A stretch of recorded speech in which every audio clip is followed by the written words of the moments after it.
Buru penyihir 800 tahun ini sedang melihat mayat saudaranya. Inilah kali ke-36. Dia mengikuti pemakaman saudaranya, tapi kali ini dia merasa tidak baik. Jadi Calder langsung menggunakan lilin dan menaruh di hidung saudaranya. Pasti orang itu dimantrai. Di leher saudaranya, Calder memeras seekor serangga. Itulah jenis mantra dari abad ke-19.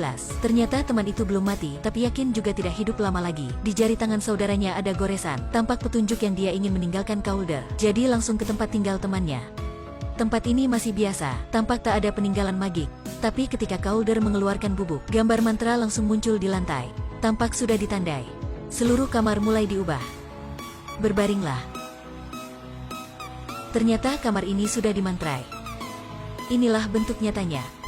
Ternyata saudaranya kemarin ada pertarungan sengit di sini, bahkan diikat di sofa untuk ditindas. Calder membuka buku saudaranya. Tanda darah di tempat pertanyaan membuat Calder ingat lagi 800 tahun yang lalu. Dia tiba-tiba terdiam berpikir akhirnya apa sudah terjadi pada 800 tahun yang lalu. Dia sepenuhnya tidak bisa ingat. Melihat pulpen mahal di meja, Calder memutuskan menyelidiki dari situ. Tandanya mengantar ke toko kue terkenal. Banyak orang di sana. Sebenarnya kue di sini tak enak. Sebabnya laris karena dimantrai tuannya. Tuan toko adalah penyihir sudah hidup lebih 100 tahun.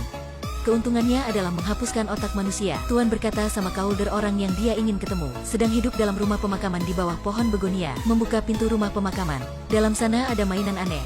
Calder berhati-hati menuju. Seorang penyihir menerkam. Tongkat magik hitam menebus tangan Calder. Calder langsung menandang si penyihir. Dan keluarkan tongkat magik, tangannya biasa lagi. Ternyata Calder dimantrai hidup abadi. Dia mengantar si penyihir ke rumah dan bertanya. Penyihir wanita bertanya, dan memutuskan hukuman penjara selamanya. Setelah kunci dimasuki, seekor raksasa perlahan berdiri. Dia angkat tangan menangkap si penyihir. Si penyihir ini akan tak pernah melihat matahari lagi. Tapi saudara Calder masih belum bangkit. Ternyata pelaku belum ditangkap.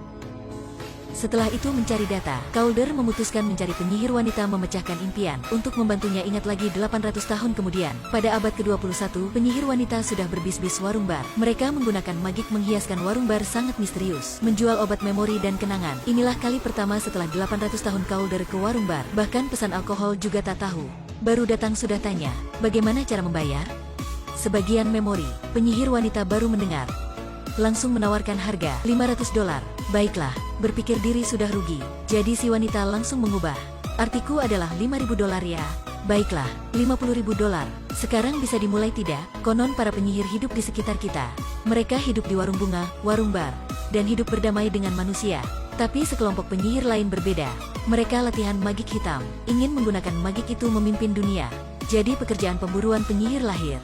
Penyihir wanita setelah membuat obat memori dan menyuntik pada Cherry. Setelah itu memberi Calder menelan. Dia cepat kembali kenangan 800 tahun yang lalu. Dia sedang di jalan memburu penyihir. Waktu itu dia belum bisa hidup abadi. Hanya seorang biasa, tapi tidak sengaja membunuh ratu penyihir. Sebelum mati ratu memantrainya hidup abadi, membuatnya tidak bisa mati bisa berdamai mati. Jadi Calder baru hidup sampai sekarang. Tapi selain kenangan dalam kali berburu ini, dia sepenuhnya terbakar jadi arang, dan hidupnya berkat jantung ratu penyihir. Saudara menjaga nyawa Calder, sudah menyembunyikan jantung itu, tapi begitu membuat masalah ratu bangkit lagi. Setelah tahu kenyataan, hati Calder sangat rumit. Tak terduga waktu ingat lagi, seorang penyihir lain masuk kenangannya. Dia membuatnya terbangun dan mengikatnya ke lantai. Ditindas dalam impian. Calder sakit susah merangkak. Dia melepaskan jarum suntikan dan mencoba keluar borgol, memegang tiang dan mencoba, dan begitu dia sudah memecahkan tangannya, baru berdiri dia mengalahkan si penyihir pria. Waktu melawan, dia menemukan yang memantrai saudaranya, itulah si penyihir ini. Jadi dia langsung memukul tanpa belas kasih, tapi karena terlalu marah kekurangannya terbuka, dan dipukul sampai pingsan. Si penyihir pria pada sempat itu membakarkan, dan memantrakan dan pergi. Tapi pada momen terakhir Calder terbangun, dia memegang jenggotnya, dan mencoba menarik jenggot si penyihir. Ada jenggot ini akan mudah mencari. Tapi kebakaran sudah membakarkan warung bar.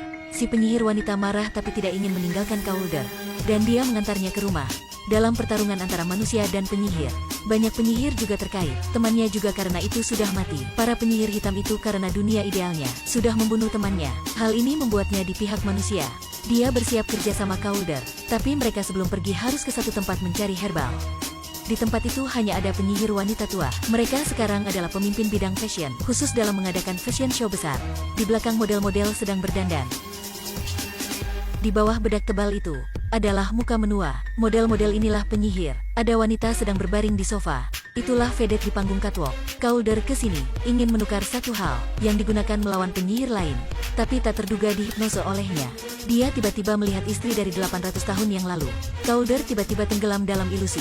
Dua si pria ingin melemparnya keluar. Tapi tak terduga dikalahkan olehnya. Dia sudah terbangun.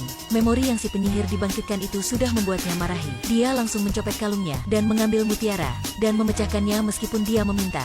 Si penyihir tua langsung berlutut. Dengan gila mengoleskan muka bubuk itu, tapi juga tidak bisa menjaga mukanya. Mencari petunjuk ratu penyihir, Calder cepat ke rumah. Melihat mayat temannya, dia terus menyalakan lilin harum. Lilin harum ini akan menyimpan jiwanya. Tapi waktu tak banyak lagi. Dia membawa barang, siap ke jalan melawan pertarungan terakhir. Dia sebenarnya membenci kehidupan abadi, dan mempersiapkan membunuh ratu penyihir. Ke bawah pohon yang petunjuk mengantar. Dia keluarkan pisau membunuh si penyihir memantrai saudaranya. Tak terduga diambil jantung oleh ratu.